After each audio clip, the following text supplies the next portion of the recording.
Informations sur les transferts et les mouvements des joueurs.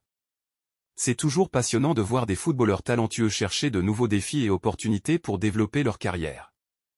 J'ai tout conquis et tout gagné en Europe, mais j'ai toujours voulu être un joueur mondial et essayer des nouveaux défis et opportunités. Al Hilal est le meilleur club d'Asie. Ces sont les mots de Neymar après son transfert en Arabie Saoudite, tout précisément à Al Hilal. Neymar est sans aucun doute l'un des joueurs les plus talentueux du monde, et il a déjà remporté de nombreux titres en Europe. Il est intéressant de voir qu'il souhaite maintenant s'essayer à de nouveaux défis en rejoignant Al Hilal en Arabie Saoudite.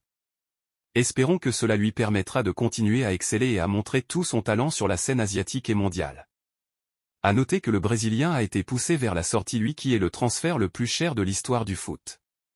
Le club de la capitale française avait déboursé une somme de 222 millions d'euros pour le shipper à Barcelone. Et les Parisiens aussi de leur côté récupéraient une indemnité de transfert non négligeable, une somme de 100 millions d'euros. Quant à lui, Neymar, il va percevoir une forte somme comme salaire, 300 millions en 2 ans. Après Neymar, on va continuer les transferts toujours du côté Al Hilal.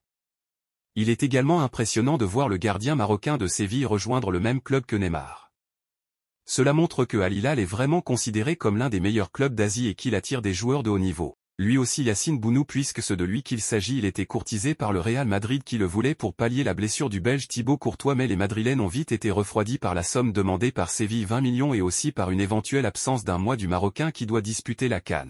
Quant au joueur guinéen, c'est génial de voir Sory Kaba rejoindre l'AS Palma. Lui qui avait fait des va-et-vient un peu partout en Europe de prêt en prêt, mais qui revient toujours à son propriétaire danois de Midtjylland. Et pourtant lui qui a fait des bonnes choses durant ses prêts qu'en Belgique à Louvain ou en Angleterre au Cardiff, d'ailleurs celui qui a permis à Cardiff de ne pas descendre en Détroit. Après Sory Kaba, on continue avec un autre Kaba, mais là il s'agit de Mohamed Kaba, un franco-guinéen, ancien de Valenciennes en Ligue 2 française. Kaba signe en Série A italien à Lotier. C'est formidable de voir des joueurs africains se faire une place dans des championnats prestigieux et démontrer leur talent. Mouktar Diakabi a également bien commencé la saison, en marquant le but de l'ouverture du score pour son club. Et l'ancien joueur de l'Olympique lyonnais démarre la saison sur un nouveau poste au milieu de terrain. C'est toujours excitant de voir un joueur s'adapter à un nouveau rôle et réussir à contribuer de manière significative pour son équipe.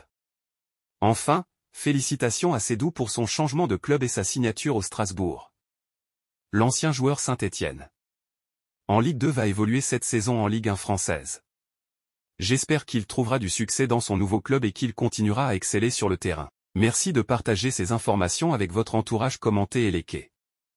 À bientôt pour d'autres infos transferts et l'actualité des championnats européens et africains et du monde entier.